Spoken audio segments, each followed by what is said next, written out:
If you find yourself in the Altona area in the next few weeks, you might want to swing by the gallery in the park. That's where you'll find 2 exhibits by one artist interacting with each other in a variety of different ways. Layers, if you will.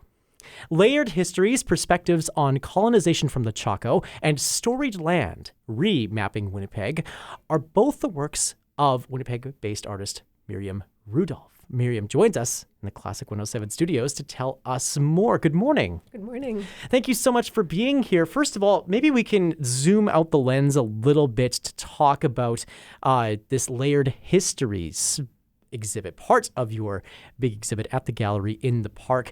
For those who maybe are not familiar with the Chaco in Paraguay, how would you describe life there for somebody who's never been there before? It's been a long time since I've lived there, but I had a chance recently, just last month, to go back to my hometown. The Chaco region in Paraguay is the western part of the country. It's fairly sparsely populated and a very arid and dry area in general.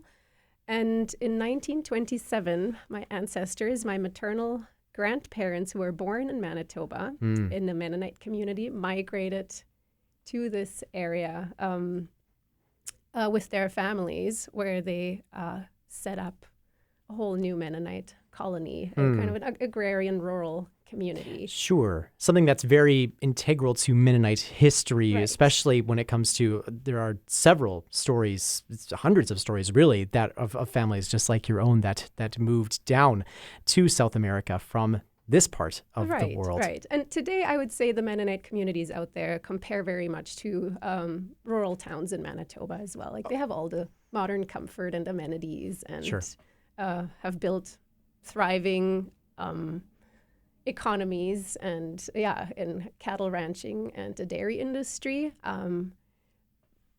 which is also closely linked to the colonial history that I am addressing in my work. So there is some controversy around that as well. And we'll get into that in just a second, but maybe to return to those travels that you alluded to earlier. You grew up there, haven't lived there in some time, but you returned there recently. Mm-hmm. What was that experience like for you to get reacquainted with this part of your life? I mean, I've been back intermittently. I have family out there. Sure. My mom still lives there. But yeah, it had been 7 years. It's always nice to return home in some ways. So there are friends and, like I said, family. I've always felt a really close link to nature and the environment out there. The main reason for my return was my art exhibition. I'm having the same show, Layered Histories, in the Spanish context in Asunción right now out there. So I went for the installation and opening of that exhibition. Wow. That's interesting to consider 2 bodies of work in 2 different places. How have those works been maybe differently received? Have they been even differently received in the context of the gallery in the park in Altona versus in the Spanish context that you were just talking about in Asunción? I think they've been surprisingly well received in both communities because it is controversial work, or I'm pushing some buttons. I'm challenging narratives with my work. I also did several presentations about my work in German in my home communities, which I really didn't know what to expect from. But again, I was pleasantly surprised about the openness and interest that people showed towards the issues I addressed and the questions I posed. I do feel a lot of the conversations regarding colonial history and efforts towards reconciliation or perceiving injustices is not at the same level as it is here in Canada, but I did sense a great desire to want to talk and share experiences and try to find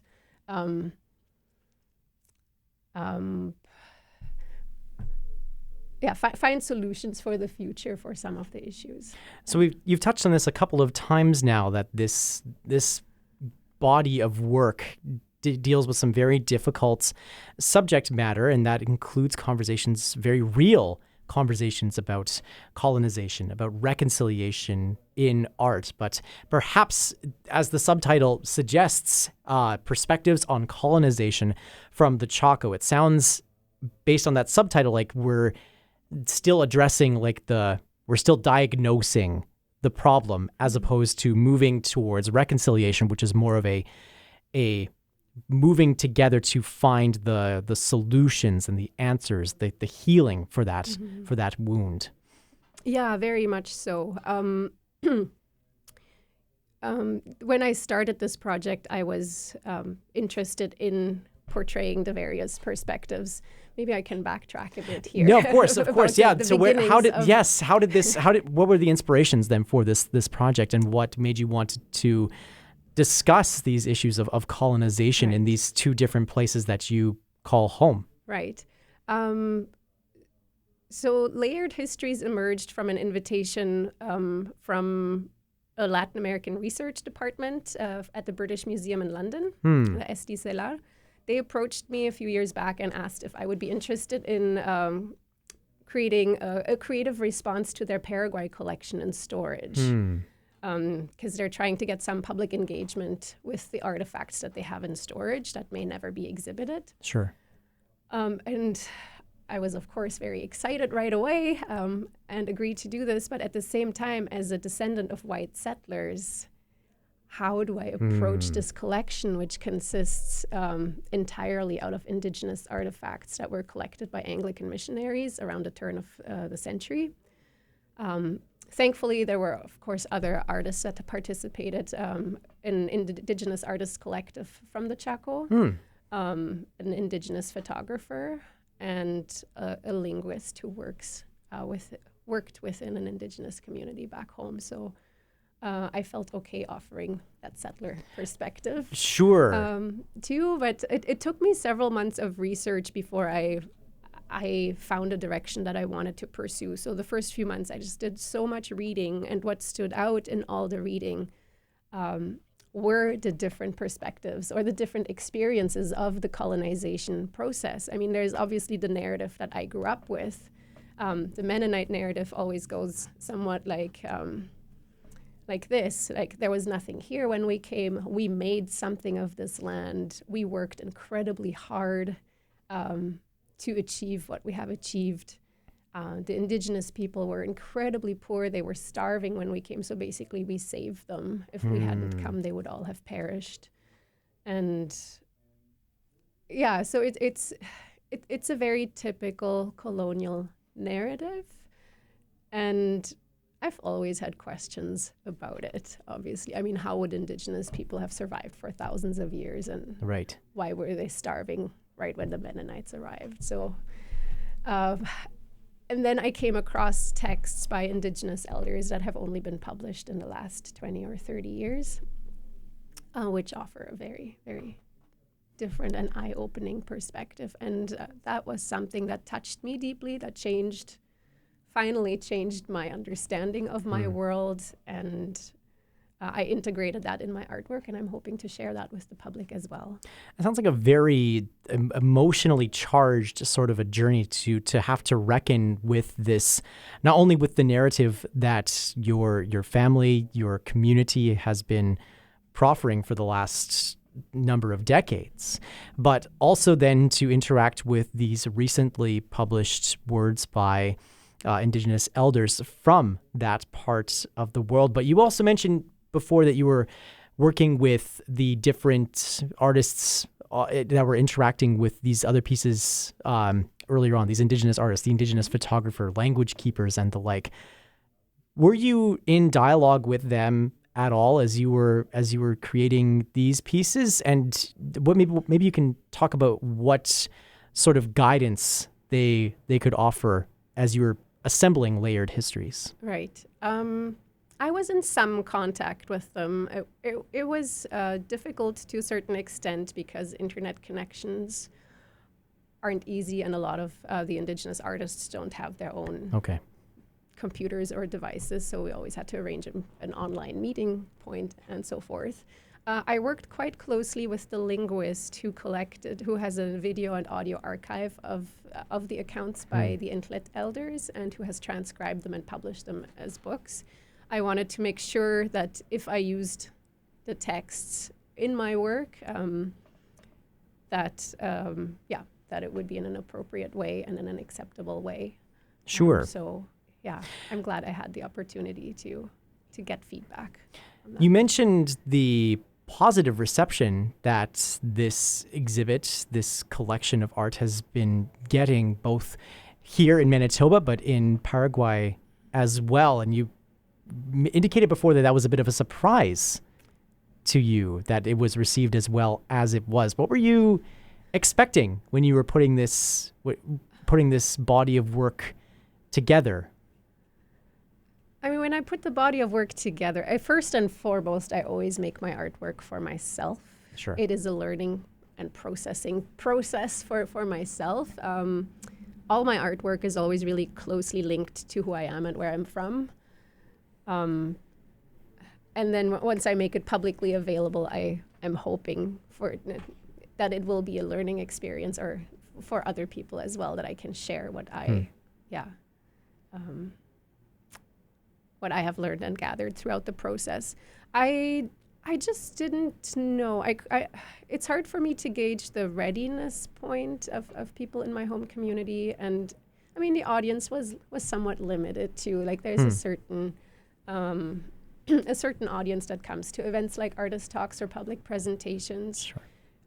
In some private conversations with relatives, I realized that my radio interview, for example, was not that well received. So there was some, but I personally did not experience the pushback. So personally, I found there was more of this openness and curiosity about what my work was about.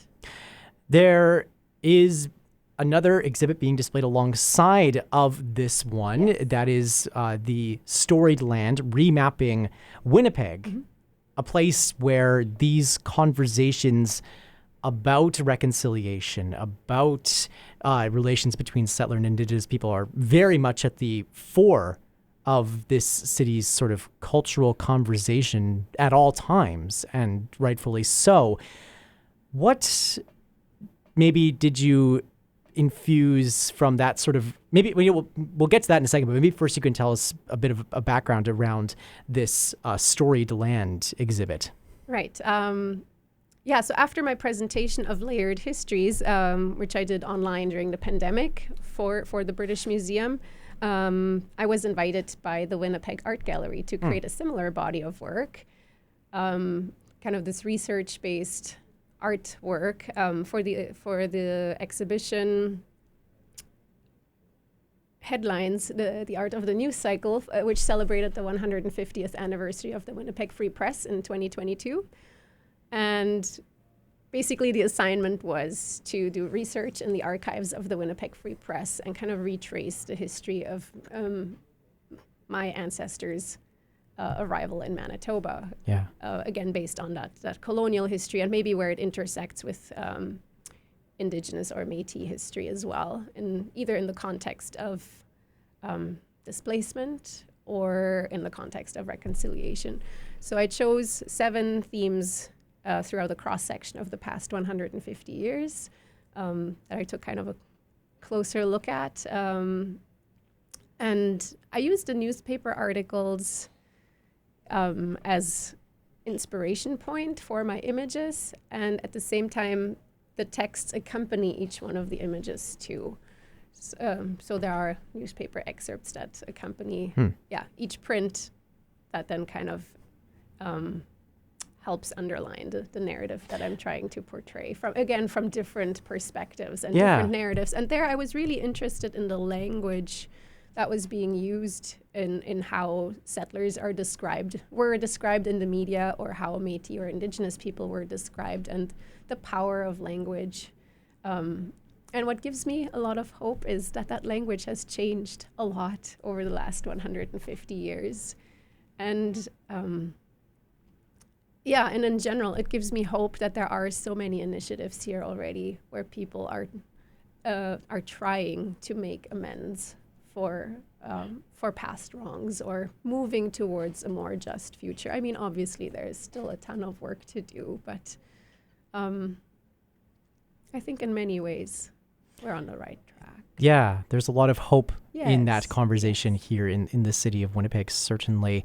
Although acknowledging that there is still so much to do, the hope that comes with Storied Land is really interesting to hear you talk about, because you had all this hope. I mean, obviously radio audiences can't see you, but like you very much lit up as you were describing this in a way that obviously was less the case when putting together layered histories, because of your personal connection, because of these sort of more difficult conversations that you were alluding to before with people maybe not being as comfortable with confronting those sorts of narratives. What did you learn from putting together the Storied Land exhibit about the way in which we discuss reconciliation that maybe you hoped to bring into layered histories?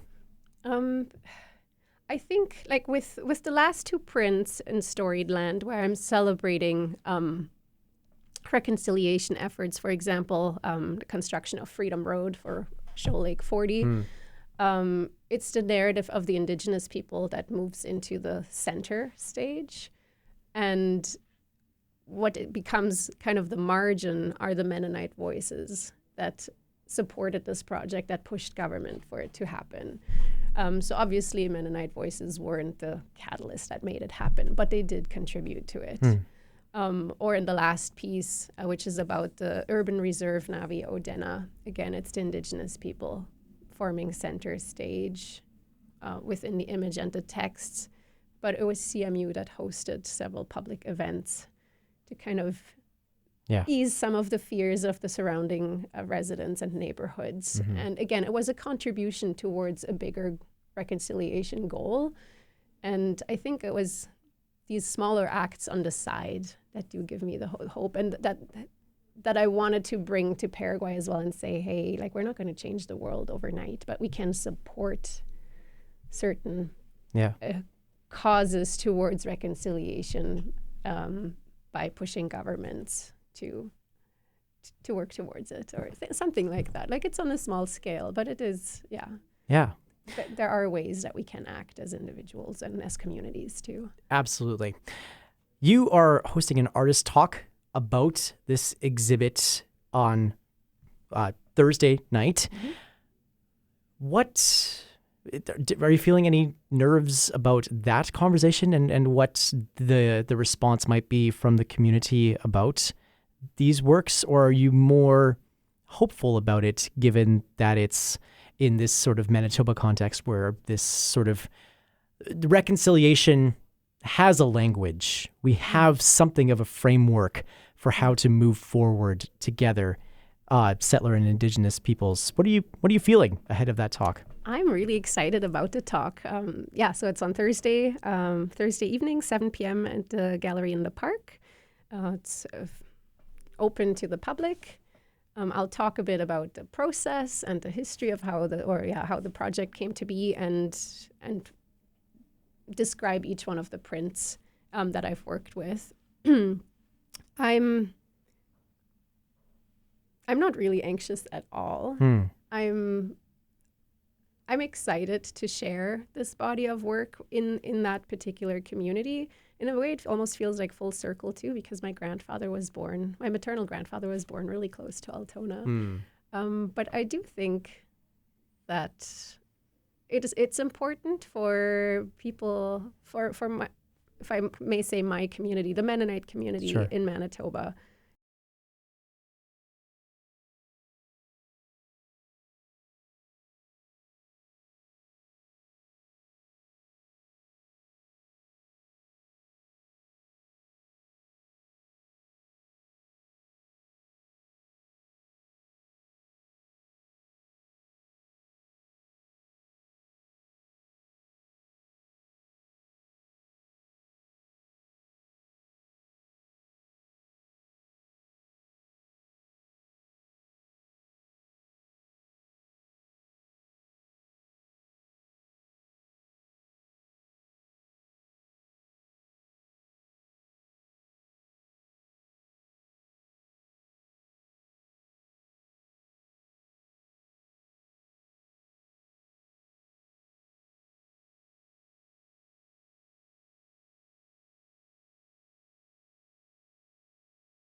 that they continue to challenge their own narratives. Like, I'm hoping that my work invites us to question in general our prejudices, our perceptions, our narratives, and our understanding of history, and in a way also helps us to decolonize our thinking. And I do think there's a certain openness to that here, but I think the shared personal experiences through the work do help with that as well. It occurs to me, you mentioned that your family went to the Chaco in, you said 1927, I think. That's a lot less time than Canada has had to reckon with reconciliation, if you will. If you go back down there in the next 10 years, 20 years, how do you think that conversation will look based on your insights into the community and how that conversation about reconciliation in Paraguay is progressing? Ooh, that's a tough question. I wish I could see the future. At the moment, there's very little talk about reconciliation. That's why I'm hoping that the first step is an acknowledgement of past wrongs or injustices. I know there is an awareness that something needs to change. The poverty is just so profound of Indigenous communities, and I think a lot of it goes back to the land question. I mean, as little as it was in Canada, for example, there are Indigenous land reserves, there are treaties. In Paraguay, the government set no land aside for Indigenous communities, so they rely entirely on the mercy of mission communities to set land aside, whatever they deem adequate. So I'm really hoping that the land question will come more to the forefront and will be supported by Mennonites too, rather than being suppressed. Layered Histories, Perspectives on Colonization from the Chaco, and Storied Land, Remapping Winnipeg are on display at the gallery in the park in Altona until the end of July. We'll have more information on that and the upcoming artist talk at our website later on this morning, classic107.com, and on the Classic 107 app. Miriam Rudolph, this has been really fascinating to engage with your work in this conversation, and congratulations. And thank you so much for joining us here in our studios. Thank you so much for having me.